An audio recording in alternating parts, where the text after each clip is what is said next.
안녕하십니까. 대한수학회 키아스 대중강연을 시작하기에 앞서 줌과 유튜브를 참석해 주신 여러분께 감사의 인사를 드립니다. 저는 대중강연의 좌장을 맡은 연세대학교 수학계산학부 박은재입니다. 오늘 강연을 해주신 정인옥 교수님에 대해서 간략하게 소개해 드리겠습니다. 정인옥 교수님은 뉴욕에서 박사를 하시고 오클리지 내셔널 랩 그리고 현재 건국대학교에서 교수를 하고 계십니다. 그 여러 가지 경력이 많으신데 특별한 사항은 한국산업응용수학회 회장을 지내시고 현재 코로나19 수리 모델링 TF 위원장을 맡고 계십니다.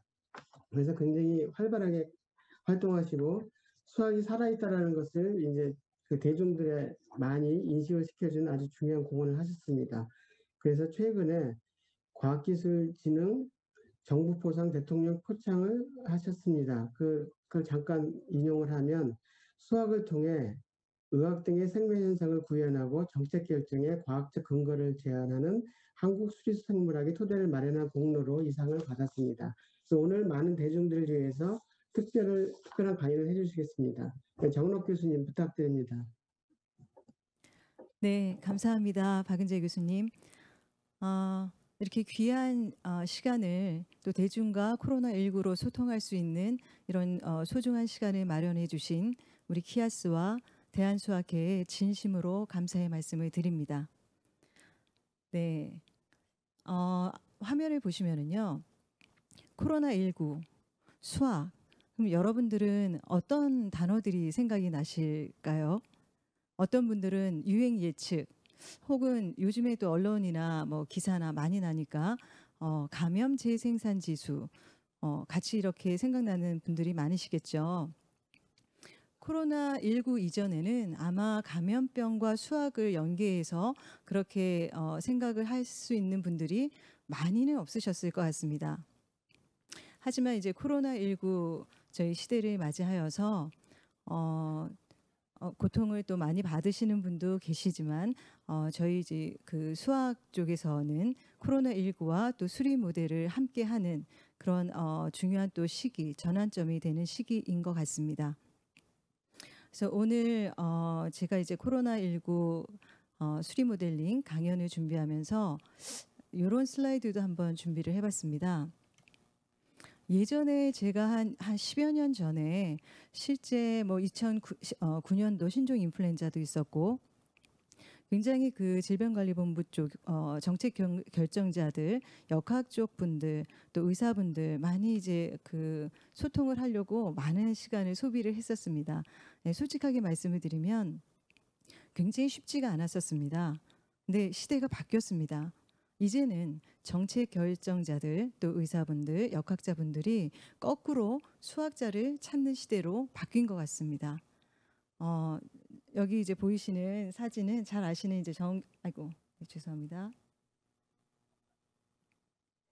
정은경 총장님이 그 이태원에서 이제 터졌을 때죠. 6월에 한번 이제 불러서 강연 좀 해주세요라고 해서 오송에 내려가서 강연을 하는 장면입니다. 그 당시에 엄청나게 바쁘셨던 그런 이제 방역을 하시는 공무원들이시죠. 정책 결정자들이 정말 귀를 쫑긋하고 제 강연을 들어주시는데 수리 모델을 이해하려고 그렇게 노력하시는 모습이 아직도 저는 이제 생생하게 남아 있습니다. 또한 그 옆에 보는 사진은 의학 할리먼과 과총에서 주관하는 Living with COVID-19이란 주제로 제가 또 강연을 한 적이 있었습니다. 저뿐이 아니라 굉장히 많은 그 수학자들이 감염병 수리 모델러로서 지금 1년 동안 열심히 코로나19와 정말 싸우고 있습니다. 그래서 시대가 바뀌었다라는 것을 조금 말씀을 드리려고 먼저 사진을 좀 준비를 해봤었습니다. 수리 모델링을 저희가 사용해서 이제 코로나19 유행 예측 무엇보다도 중요하니까 먼저 말씀을 드리고자 합니다. 이 연구는 지금은 이제 유니버시티 오브 플로리다의 그 약학 쪽에 포닥으로 가 있는 김소영 박사와 저희 대학원생들 고영석, 이종민 연구원들과 같이 연구를 진행한 내용입니다. 구체적인 코로나19 모델링에 앞서서 아주 기본적인 모델이죠. SIR 모델. 조금 아까 집중 세션에서 이창윤 교수님께서 굉장히 사실은 설명을 잘 해주셔서 간단하게 설명을 하고 지나가겠습니다.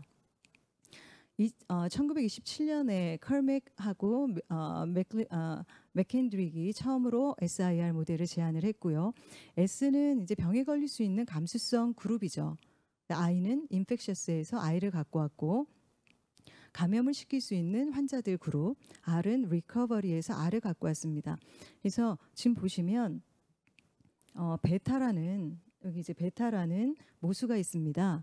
감염 전파율인데 감염 전파율은 뭐 아시는 것처럼 한 사람의 환자가 얼마나 많은 사람을 감염시킬 수 있느냐를 감염 전파율로 나타낼 수 있을 것 같습니다.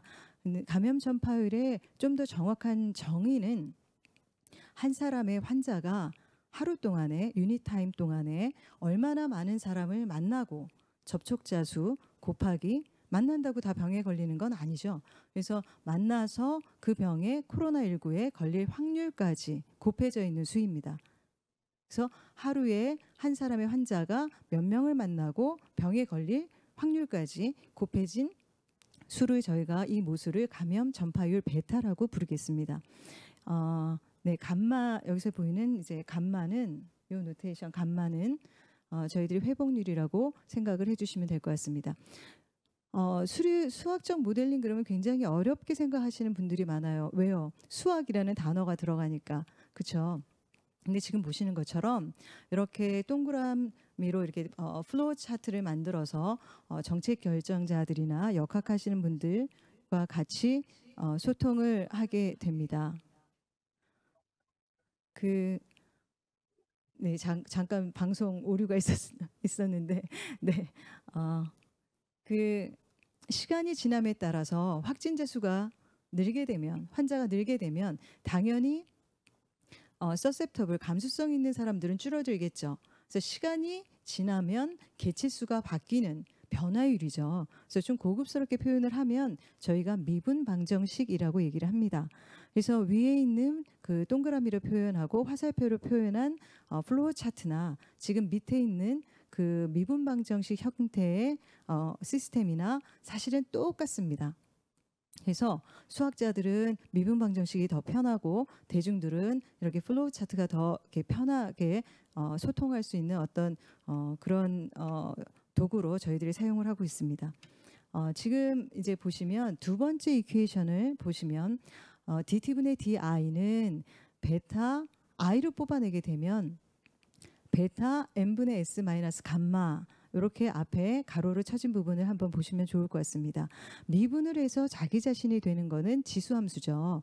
그래서 요 앞에 있는 베타 n분의 s 마이너스 감마를 보시면 기울기에 이제 지수함수의 기울기에 해당이 되는데 초기에 신종 감염병이 일어났을 초기에는 확진자 수가 별로 없죠. 그러니까 n이나 s 제로나 거의 비슷합니다. 그래서 무시를 하고 보면 베타 마이너스 감마가 0보다 작으면 어떤 얘기를 할 수 있냐면 i가 어디서 시작을 하든지 0으로 가겠죠. 지수함수 한번 생각을 해보세요. 그렇죠? 기울기가 0보다 작으면 0으로 이제 가게 됩니다. 그거를 다시 한번 이제 보면은 여기 이제 보시면 베타 감마분의 베타가 1보다 작은 꼴로 그렇게 나타나게 되죠.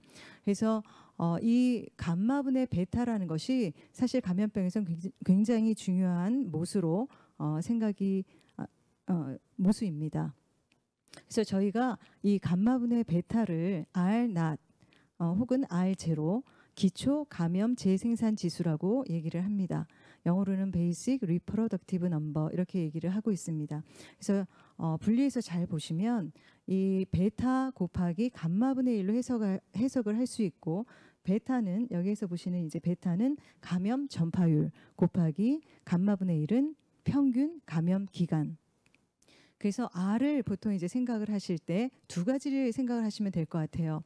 감염 전파율, 평균 감염 기간. 근데 평균 감염 기간이 고정돼 있으면 시기마다 감염 전파율이 얼만큼 되느냐에 따라서 감염 재생산 지수가 계산이 되겠죠.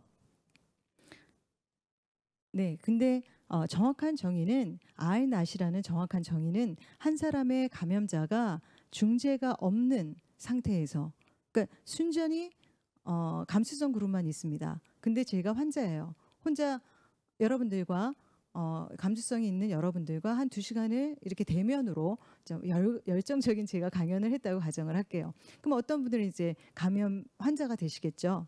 그래서 한 사람의 감염자가 중재가 없는 상황에서 얼마나 많은 2차 감염자를 만들어내느냐, 그 평균 감염 기간 동안에 우리가 그것을 기초 감염 재생산 지수라고 얘기를 합니다. 당연히 기초 감염 재생산 지수가 1보다 크게 되면 중재가 없다면 점점 좀비처럼 확진자가 늘어나게 되겠죠. 현실은 저희들이 중재를 하게 됩니다. 방역 정책도 그렇고 확진자가 늘어나면 행동이 바뀌게 되죠. 그래서 여러분들이 그 언론이나 이제 기사에서 많이 보시는 것처럼 감염제 생산 지수라는 말을 많이 들어보셨을 것입니다. 그래서 감염제 생산 지수는 시간에 따라서 바뀌는 이런 이제 감염 그 변화율을 평균 감염 기간에 곱해서 그렇게 계산된 값이라고 생각을 해주시면 될 것 같고요. 뭐 마찬가지로 이거 시간에 따라 바뀌는 감염제 생산 지수도 이렇게 평균 접촉자 수 곱하기 감염될 확률, 즉 얘는 감염 전파율이죠. 감염 전파율 곱하기 평균 감염 기간이 될 것입니다. 자, 평균 접촉자 수를 줄이기 위해서 저희들이 기본적으로 하는 거는 사회적 거리두기 등이 있습니다. 또 감염될 확률을 줄이기 위해서 마스크 쓰기, 손 씻기 등 개인 위생에 대해서 굉장히 많이 신경을 쓰게 되면 이런 감염시킬 수 있는 확률이 감염될 확률이 줄어들게 되겠죠. 평균 감염 기간도 정부에서 확진자를 조기에 진단을 하고 빨리 격리를 시킨다면 혹은 사회적 거리두기를 강하게 저희들이 잘 한다면 이런 평균 감염 기간이 줄어들 것입니다. 이 R을 감염제 생산 지수를 아까 말씀드린 것처럼 1보다 작게 만드는 것이 정책자들의 목표 중에 하나입니다. 지금처럼 백신이 없고 항바이러스제가 없는 상황에서는 감염제 생산 지수를 1보다 낮게 낮춤으로 인해서 원래 이렇게 피크가 높았어야 되는데 피크를 낮추고 또 정점을 늦추는 그런 어떤 굉장히 효과적인 방역 정책을 할 수 있는 것입니다. 대표적인 예는 뭐냐면 저희들이 왜 이런 이제 R을 1보다 적게 그렇게 만들어야 되냐. 아까 그 집중 세션에서 이재갑 교수님이 말씀하신 것처럼 의료 시스템은 한계가 있습니다. 그래서 의료 시스템 붕괴를 막기 위해서 이런 R을 감염 재생산 지수를 1보다 낮게 만들려고 정책자들과 역학자들이 같이 다 노력을 하고 있습니다. 지금 뭐 보시는 거는 중요한 사건이 터질 때마다 정책자들이 항상 이제 TV나 언론에서 말씀을 하시죠. 이제는 감염제 생산 지수가 지금 2.8입니다. 뭐 1.5입니다. 그래서 사회적 거리두기 아니면 생활 방역의 수준을 높여야 합니다. 이런 이제 구체적인 방역 정책에 대해서 감염제 생산 지수를 가지고 말씀들을 많이 하십니다. 그래서 코로나19에 대해서 저희가 감염 재생산 지수를 추정한 것을 말씀을 드리겠습니다. 아까 말씀드린 SIR 모델에서 이제는 바이러스 노출인 exposed에서 2를 가져왔습니다. 2라는 컴파트먼트를 하나 더 놓고 확진돼서 격리되는 격리 그룹을 하나 더 놨습니다. 지금 저희들이 이제 수리 모델링을 할 때는 제일 중요한 것 중에 하나가 수리 모델의 모수를 결정을 한 것입니다. 그래서 지금 노출에서 전파되는 기간까지 잠복기 기간을 평균 4.1일 저희 모델에서는 이렇게 놨습니다. 또 평균 그 감염 전파에서 환자가 확진이 돼서 격리되기까지의 평균 시간을 4일 정도로 놨습니다. 격리돼서 회복되는 그 평균 기간도 약 한 25일 정도 났고요. 근데 이게 이런 모습들을 저희 수학자들이 그냥 임의로 놓는 것은 아니고 역학 레퍼런스나 아니면 정계 브리핑 그런 이제 자료에서 가지고 와서 중요한 모습들을 넣습니다. 근데 중요한 것은 지금 보시는 빨간색 베타입니다. 아까 말씀드린 이 감염 전파율은 밀접 접촉자 수에 대한 데이터가 우리나라에는 없습니다. 그래서 저희 그룹뿐이 아니라 많은 수리 모델러들이 어떻게 이 감염 전파율을 추정을 하냐면 실제 저희들이 갖고 있는 데이터는 이제 확진자 수죠.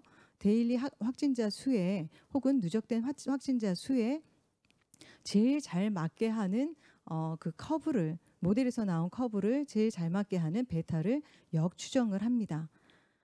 네, 그래서 이 기본적인 SEIR 모델을 가지고 저희들이 감염제 생산 지수를 추정을 할 수가 있는데 그 코로나19처럼 이렇게 감염 전파율이 큰 1보다 R이 큰 그런 이제 병에서는 장기간 이 SEIR 모델을 돌리면 시뮬레이션을 하면 대부분의 사람이 확진이 됩니다. 그러니까 사실은 맞지는 않죠. 잘 맞지는 않죠. 하지만 단기간을 잘라서 저희들이 감염 재생산 지수, 즉 감염 전파율을 단기간에 걸쳐서 추정을 하면 감염 재생산 지수에 대해서는 뭐 효과적인 어떤 추정을 리즈너블한 추정을 할 수 있다고 생각을 합니다.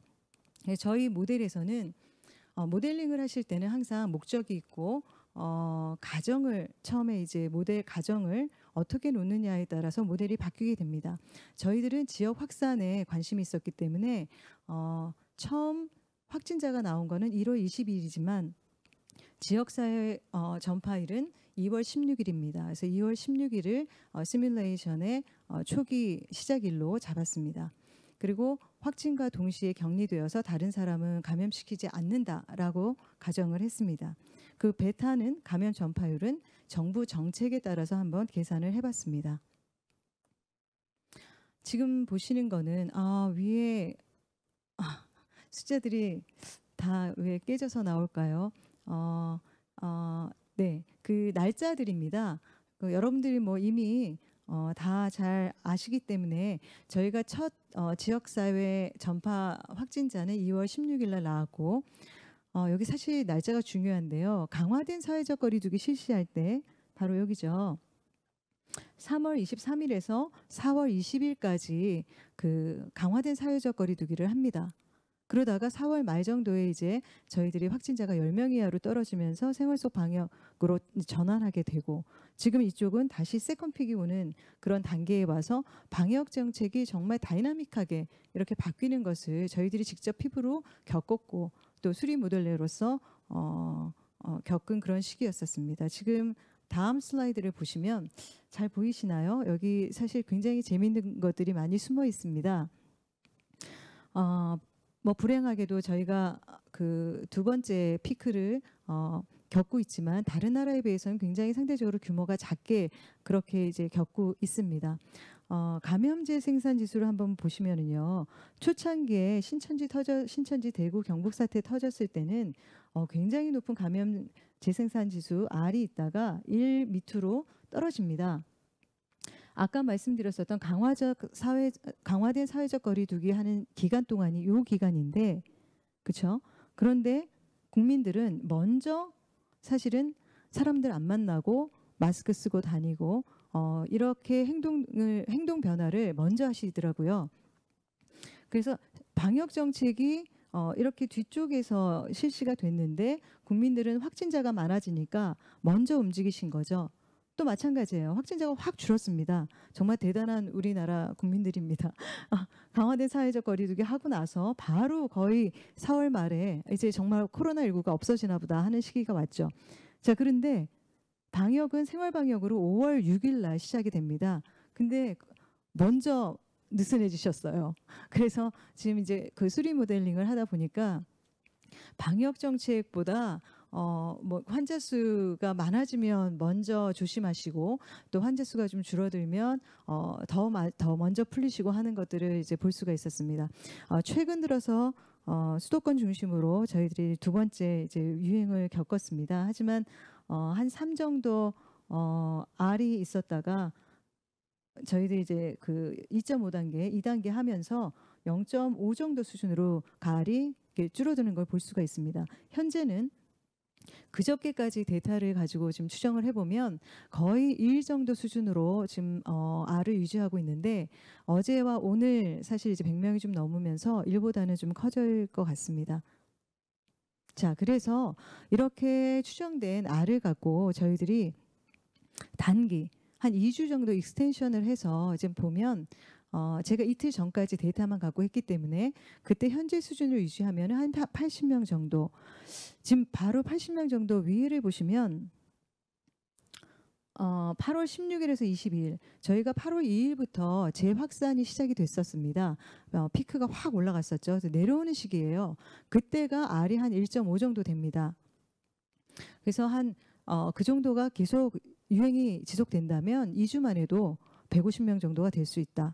사실은 지금 이렇게 좀 약간 위험한 상황이 될 수도 있을 것 같습니다. 마지막에 있는 그래프는 뭐냐면요. 저희가 항상 같이 저희 그룹에서는 그리는데 격리 환자, 확진자 수입니다. 그래서 아까 말씀드린 것처럼 수리 모델링을 하는 게 단지 유행 예측만이 아니라 이렇게 의료 시스템이 한계가 있기 때문에 어느 정도 격리 확진자가 생기느냐를 먼저 제안을 해드릴 수 있는 또 중요한 툴이라고 생각을 합니다. 우리나라는 지금 잘 보이시는지 모르겠지만 다른 나라에 비해서 사실 격리 병상 수가 적지가 않습니다. 그래서 이탈리아나 이런 쪽을 보시면 영국 잘 사는 나라에도 불구하고 굉장히 사실은 그 병상 수가 우리나라보다 상대적으로 적다는 것을 좀 확인할 수가 있습니다. 그렇다는 얘기는 확진자가 노인층에서 많이 생겼을 때 사망률이 높아진다고 생각을 하셔도 될 것 같습니다. 네, 그래서 두 번째 모델을 한번 소개를 하겠습니다. 저희가 코로나19 이전에는 이렇게 살았죠. 뭐 저도 그렇고 그냥 지하철 타고 다니면서 서로 부딪히면서 이렇게 살았습니다. 병에 걸릴 수 있는 감수성 그룹인데 확진자가 많이 생기면서 어떻게 바뀌었죠? 행동 변화가 일어났습니다. 이제는 뭐 초창기에는 정말 지하철도 안 타고 다니고 모임도 안 나가고 모두 마스크 쓰고 다니고 완전히 이제 뉴노멀 시대에 새로운 시대를 살고 있습니다.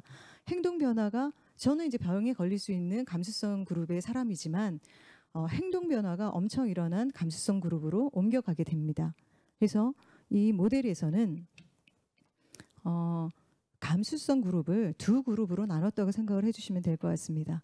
그러니까 확진자가 많아지면 뉴스나 저희들이 언론에서 많아지면 모든 사람들이 행동이 바뀌어서 나는 병에 걸릴 수 있는 감수성자인데 행동 변화 있는 감수성 그룹으로 가게 됩니다. 자, 그래서 좀 복잡해 보이기는 하지만 수리 모델을 써서 같은 미분 방정식을 써서 표현을 하면 이렇게 되고 여기에서 두 개의 모습을 좀 집중해서 봐주시면 좋을 것 같습니다. 행동 변화, 즉 뭐냐면 사회적 거리두기.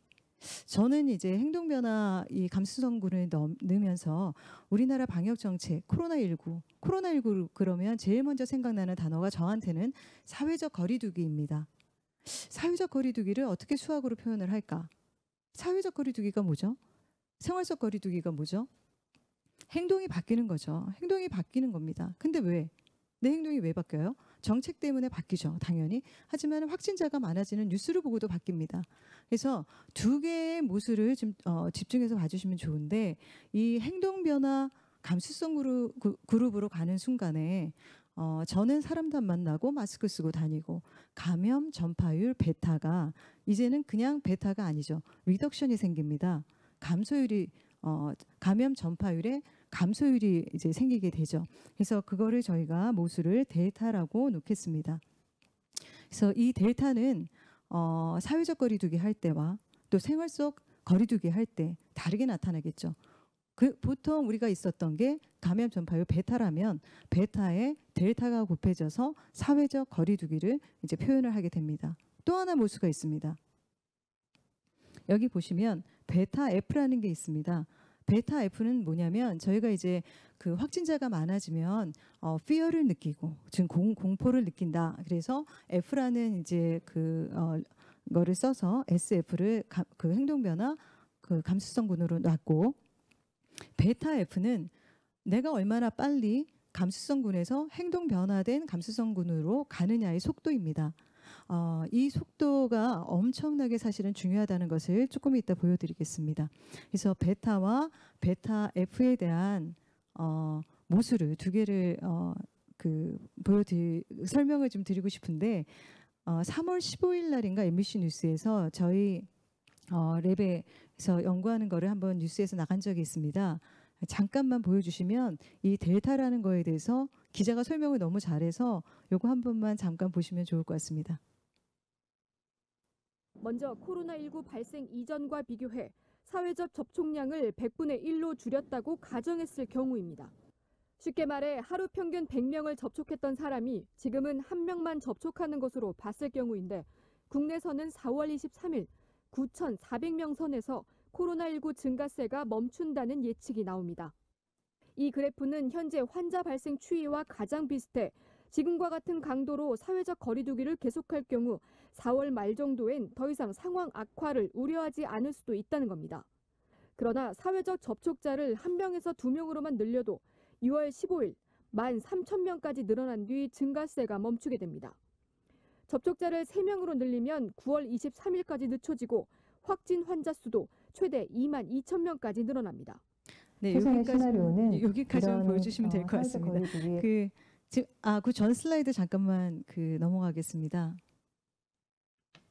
네, 그래서 좀 조금 아까 이제 MBC 뉴스 기자가 사실 수리 모델을 하나도 몰랐었던 분이신데 이해를 잘하셨어요. 그래서 이 델타에 대한 설명을 굉장히 쉽게 비주얼을 잘 만들어 주셔갖고 많이들 이해를 하신 것 같습니다. 그래서 그 당시에 이제 3월 15일이니까 신천지 이제 대구 경북 사태 터지고 얼마 안 돼서기 때문에 이렇게 오랫동안 코로나19가 지속될 거는 아무도 상상을 못했을 때였고, 저희 그룹이 뭐 종식이라고 그랬지만 그때 예측했던 그 숫자들을 보면 거의 사실은 이제 실제 데이터와 비슷하게 나오는 것을 확인할 수가 있었습니다. 4월 20일까지가 강화된 사회적 거리두기 기간입니다. 지금 보시는 것처럼 이렇게 델타를 한 50분의 1 정도를 놨을 때 굉장히 잘 맞는 걸 볼 수가 있습니다. 그러니까 굉장히 강력한 어썸션을 두고 놨었는데 우리나라 국민들이 굉장히 그 방역을 잘 쫓아가고 있었다라는 걸 수리 모델을 통해서 볼 수가 있었습니다. 근데 이제 더 이상 그렇게 살 수는 없었죠. 그래서 생활 방역으로 전환을 하게 되고 모델에서도 생활 방역 그룹을 저희들이 넣었습니다. 그 당시에 이제 7월 3일까지 데이터를 갖고 이태원 사건이 이제 발생을 하고 수도권 중심으로 확진자가 증가할 때입니다. 이때 저희들이 말씀드린 거는 빨간색으로 가면 안 된다. 델타가 한 3.5분의 1 정도 되면 갑자기 증가할 텐데 뭐 이런 얘기들을 많이 말씀을 드렸었고요. 그 당시에 감염 전파율 델타가 한 4분의 1 정도. 내가 예전에 100명을 만났으면은 그 당시에는 한 25명 정도 만나는 그런 게 많이 느슨해지신 상태였었죠. 네. 그리고 그때 제안을 했었던 건 뭐냐면 이 델타라는 것을 5분의 1, 즉 한 예전에 100명 만나던 사람은 한 20명 정도 이하로 만나면 연말까지도 저희들이 그렇게 큰 유행이 없이 갈 수도 있다. 근데 하지만은 이제 불행하게도 저희들이 8월 초부터 제2의 유행을 겪게 되었었습니다.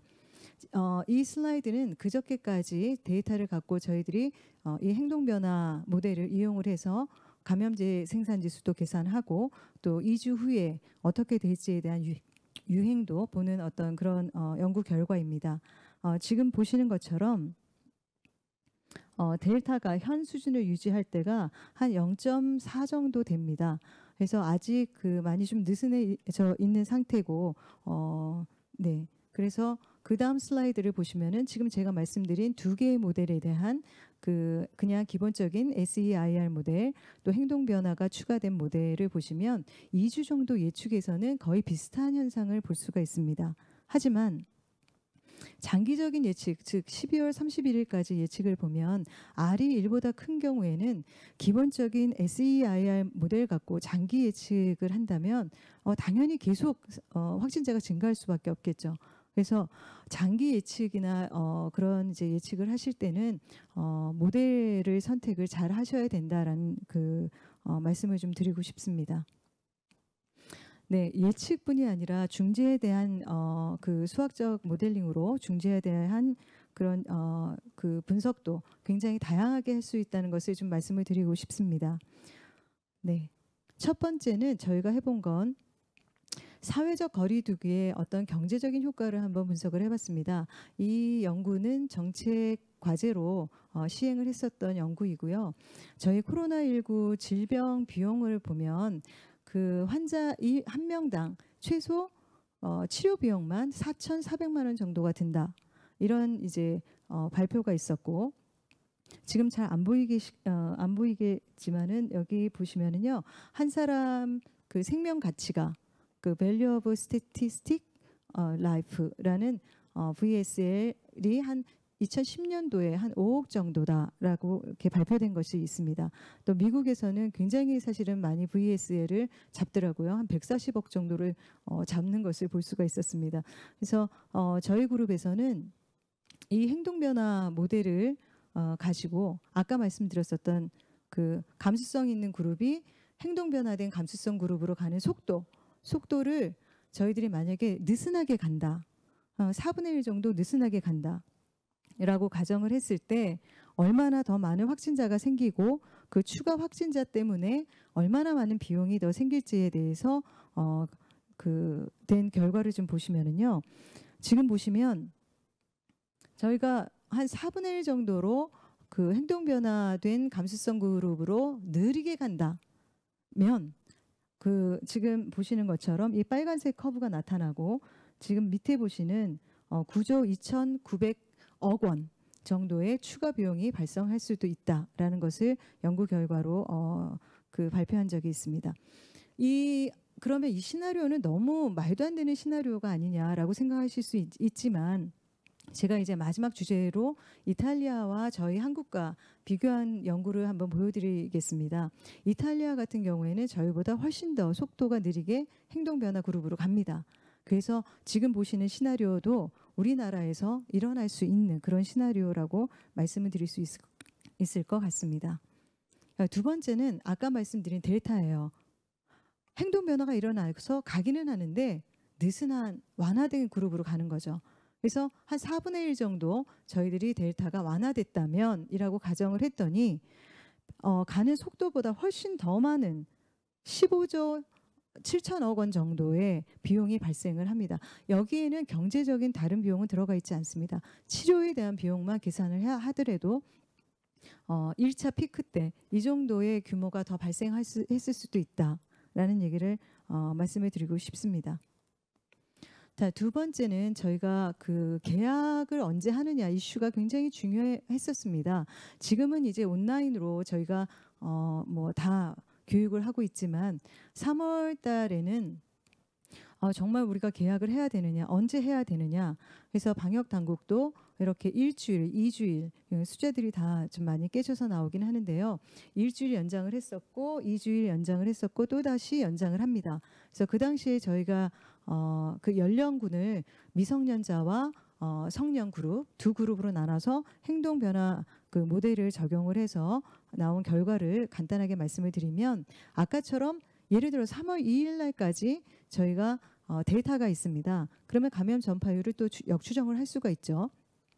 그 역추정을 해서 그 일주일 동안 얼마나 더 많은 계약을 했다면 아무래도 학생들이 학교 가서 접촉이 더 훨씬 더 많아지겠죠. 자, 근데 그런 거에 대한 데이터가 사실은 없습니다.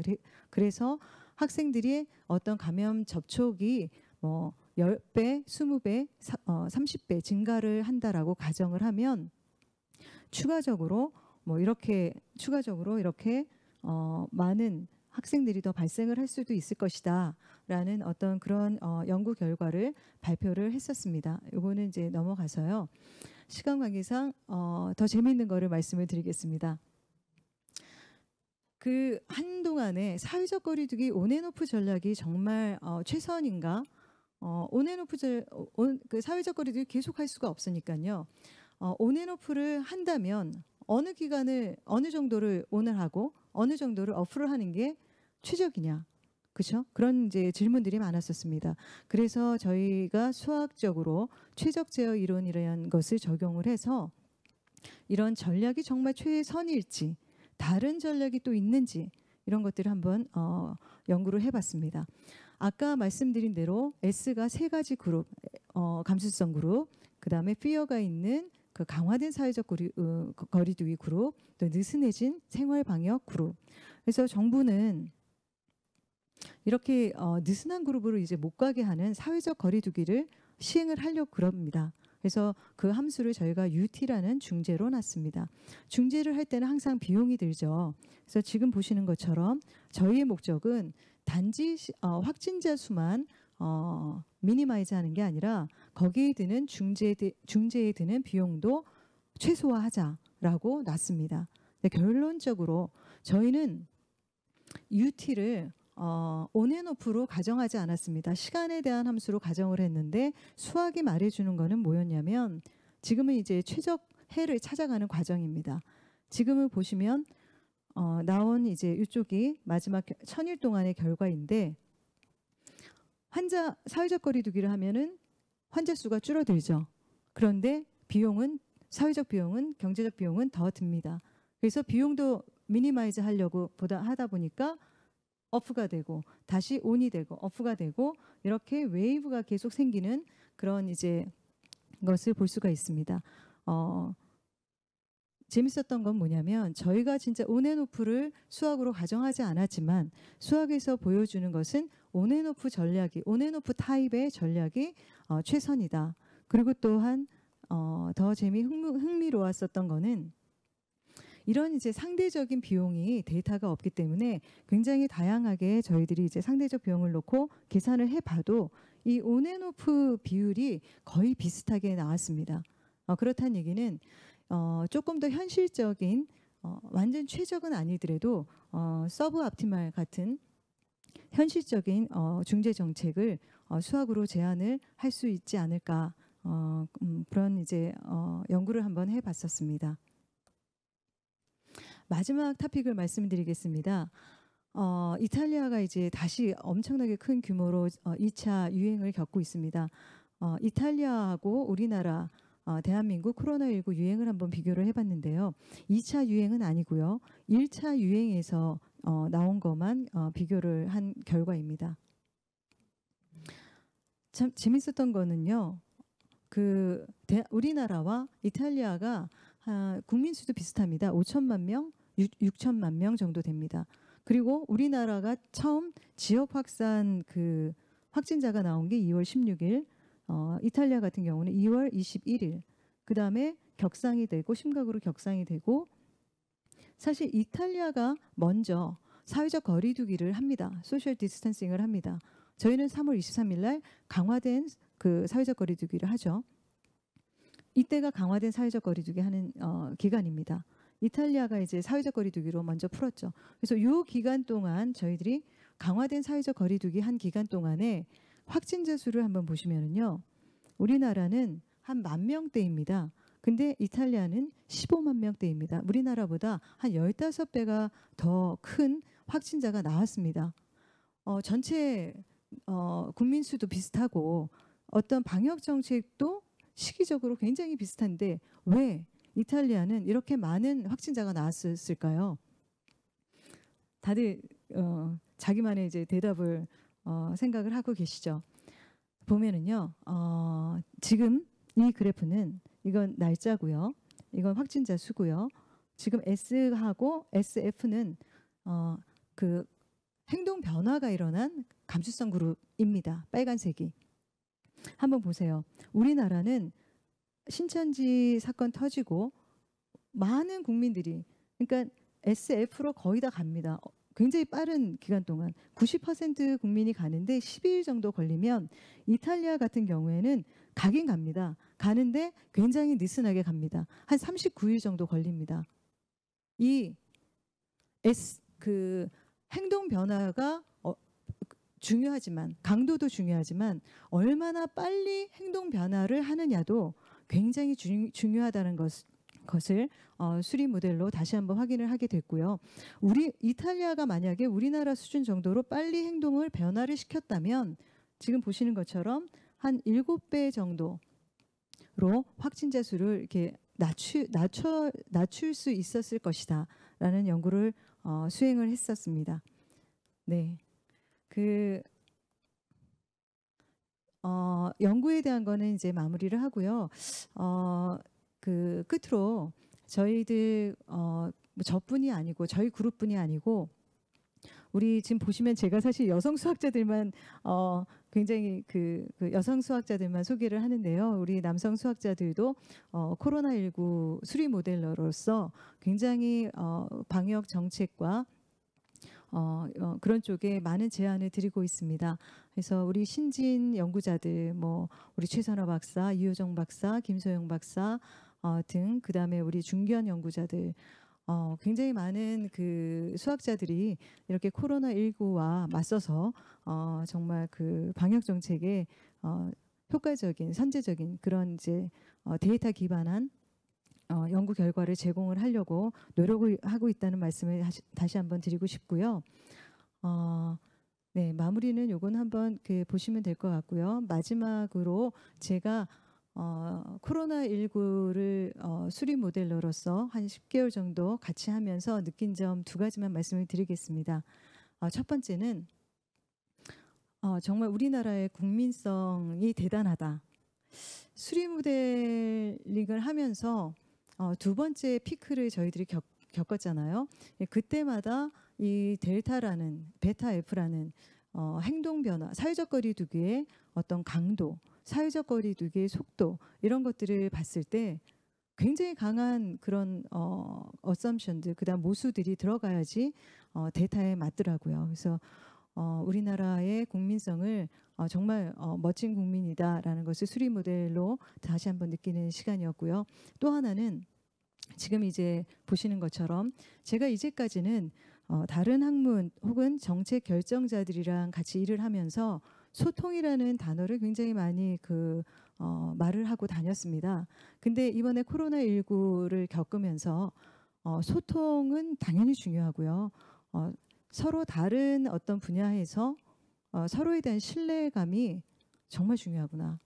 신뢰와 소통이 있다면 이렇게 좋은 방역 정책에 수학자도 뭐 통계학자도 순수 수학 학문하시는 분들도 같이 서로 윈윈해서 코로나19를 이겨낼 수 있지 않을까 뭐 그런 생각을 해봤습니다. 경청해 주셔서 감사합니다.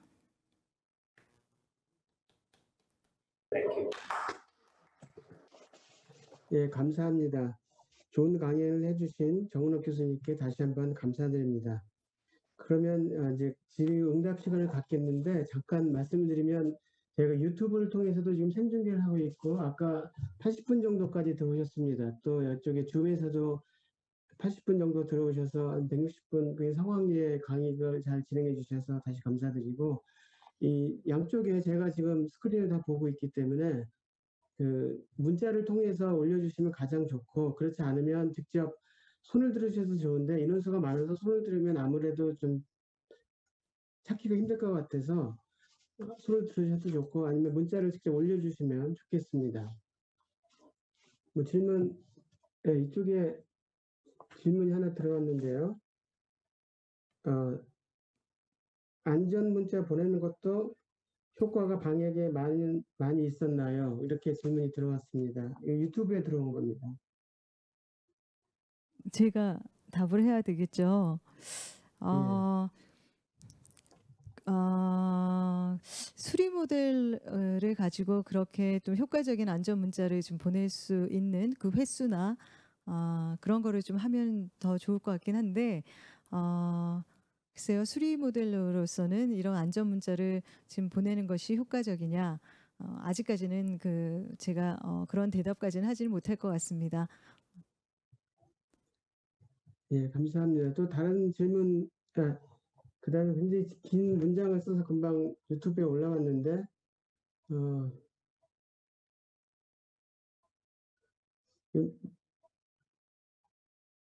너무 길어서 제가 읽지는 못하겠는데 혹시 간단하게 말씀해 주시면 좋은데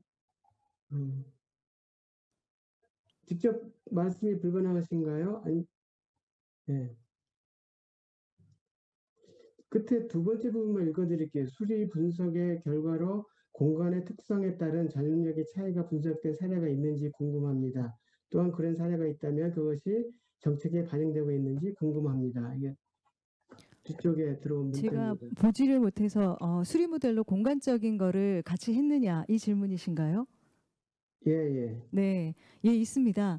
그 코로나19는 아직은 이제 확진자에 대한 정보가 그 데이터가 아직은 저희 수리 모델러들한테 없기 때문에 코로나19에 대한 거는 아직은 못하고 있지만 신종 인플루엔자 같은 경우에는 저희가 저희 그룹도 전국 시 군구 한 250여 개의 시군구를 저희들이 그 지역이랑 그러니까 지역 확산을 전국적인 면에서 그렇게 신종 인플루엔자 데이터를 갖고 한 적은 있습니다. 그래서 그 연구 결과 중에 또 재밌었던 거는 뭐냐면은요. 그 저희들이 중재를 할 때는 항상 그 중재 비용이 한계가 있잖아요.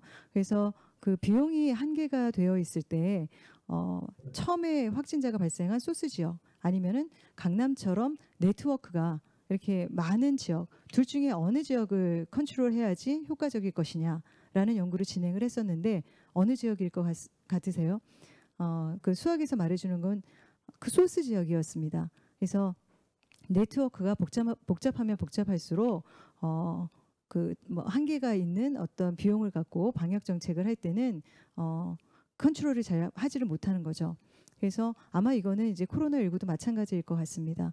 그래서 대답은 뭐 저희가 신종 인플루엔자나 다른 쪽에서는 이렇게 지역적, 시간적인 것을 다 고려를 해서 수리 모델을 한 경험이 있습니다. 예. 또 감사합니다. 또 다른 질문 있으신가요? 시간이 한 10분 정도 남아 있으니까. 여보세요? 김종규 교수님. 예, 말씀하세요. 저 경남대학 김종규입니다. 그 감수성 진입하는 문제에 대해서 제가 만날 때 그 마스크를 쓰지 않는 사람에게 마스크를 좀 써주십시오 했을 때에 그 연령대별로 그 반응이 좀 많이 다르거든요. 20대에서 그런 말을 하면은 뭐 어떻게 또 30대는 어떻게 40대는 어떻게 또 60대는 어떻게 이런 반응이 달라지는데 그런 것들에 대한 그 팩터를 활용한 모델을 개발한 적이 있는지 알고 싶어요. 여보세요? 네네네. 네. 네, 질문 이해하시겠습니까? 네네네. 예. 이해하고 있습니다. 그 연령군을 고려한 모델은 지금 코로나19로는 지금 조금 아까 집중 세션에서 이창현 교수님께서 발표를 해주셨습니다.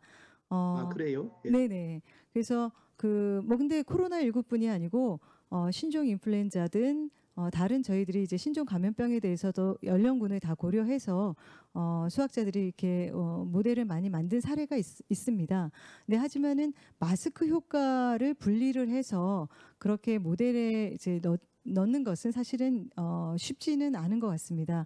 그래서 그 마스크 효과가 아까 말씀드린 감염 전파율에 같이 이렇게 묻어 있다고 생각을 해주시면 될 것 같고요. 이 연령군에 따른 어떤 그런 뭐 감수성. 네네, 그 감수성 그룹을 연령군에 따라서 나누는 그런 모델이 뭐 있고 그런 이제 감염 전파율도 연령군에 따라서 다 다르게 그렇게 추정이 돼서 연구를 진행하는 그룹들이 있습니다. 그게 이제 왜 전 중요하다고 좀 생각을 하느냐면요. 사실은 이 감염된 후에 그 치료 효과 아니면은 감염률은 치사율에 관련이 있기 때문에 그렇죠. 치사율에 관련이 있기 때문에 그게 매우 중요하지 않겠나라는 생각이 들어서 이런 질문을 했습니다. 네네, 맞습니다. 근데 단지 이제 뭐 마스크뿐이 아니어도 저희들이 연령군을 고려를 해서 그렇게 코로나19 뭐 이런 신종 감염병 같은 경우에는 모델링하는 것이 저 또한 중요하다고 생각을 합니다. 네, 그렇게 근데 진행하는 이제 그룹도 사실 있고요. 여러 가지 감염병을 예방할 수 있는 사회적 거리두기가 있긴 하지만은 그중에서 지금까지 우리가 발견한 것 중에서는 마스크 착용이 가장 크게 작동하고 있거든요. 네, 그렇다고 보기 때문에 그와 관련해서 꼭 마스크가 아니더라도 감수성과 관계되는 팩터 중에 하나가 마스크다라고 하면은 그 부분에 한 연구가 필요하지 않겠나라는 생각이 듭니다. 네, 제가 마스크 효과가 직접적으로 들어간 연구는 아니고요. 오늘 제가 이제 예, 넣지는 못했습니다. 시간 관계상. 그런데 어떤 결과가 있었냐면요. 연구가 있었냐면 통신 데이터, KT에서 저희가 그 통신 데이터를 얻었었습니다. 그래서 작년 2019년도하고 2020년도 이제 결과를 비교를 했었고요. 뭐를 비교를 했었냐면 감염 재생산 지수와 그 통신 유동량, 인구 유동량을 비교를 했는데 처음에 신천지 사건 터졌을 때는 둘 다 높았다가 확 떨어집니다. 그런데 감염제 생산 지수는 강화된 사회적 거리두기 하는 동안에 아까 보셨듯이 1 밑으로 계속 유지를 해요. 그런데 그 유동 데이터는 떨어졌다가 강화된 사회적 거리두기 하는 기간에도 올라갑니다. 올라가요. 그래서 이건 뭐지? 그러니까 럭다운만이 최선의 방역 정책은 아니구나. 그러면 뭐지? 그 우리가 하고 있는 이 개인 위생, 교수님 말씀하신 이 마스크 쓰기 이런 것들을 국민들이 굉장히 잘 지켰기 때문에 그런 유동이 있었음에도 불구하고 유동 데이터는 올라가는데 이 R은 감염 재생산 지수는 여전히 1 밑으로 떨어져 있는 것을 보면서 이런 개인 방역, 말씀하신 마스크 쓰기, 손 씻기 이런 것들이 정말 중요하구나 이런 연구를 한 적이 있습니다. 예, 알겠습니다. 감사합니다. 수고하셨어요. 예. 감사합니다. 예, 감사합니다. 또 다른 질문 10분 정도 시간이 더 있기 때문에 9분 정도 또 질문을 받도록 하겠습니다. 질문 있으신가요? 이제 문자 남겨주시면 문자가 없으면 제가 잠깐 그러면 질문 드리겠습니다. 그래서 아까 그 델타를 말씀하셔서 이제 또 생각이 났는데 저희 모델은 델타를 이제 컨스턴트로 잡아서 하면 잘 맞는 걸로 나오고 그런데 이태리 이그제플에 보면 바로 이게 리액션이 바로 안 오기 때문에 좀 더 딜레이 모델이 좀 더 맞을 것 같다는 생각도 드는데 우리가 이제 우리 모델은 사실은 그 고유의 모델이 있기 때문에 다른 나라에서 그대로 쓰지는 못하지만 우리나라는 워낙 이런 호모지니어스한 그런 면이 강해서 바로바로 이게 적용이 되는데 다른 나라 서양 같은 경우는 개인주의가 강해서 그런 게 바로 안 받아들여져서 그런 서양에서는 좀 더 델타를 딜레이가 반영된 모델을 하면 좋지 않을까 이런 생각을 해봤습니다. 거기에 대해서 코멘트 바랍니다.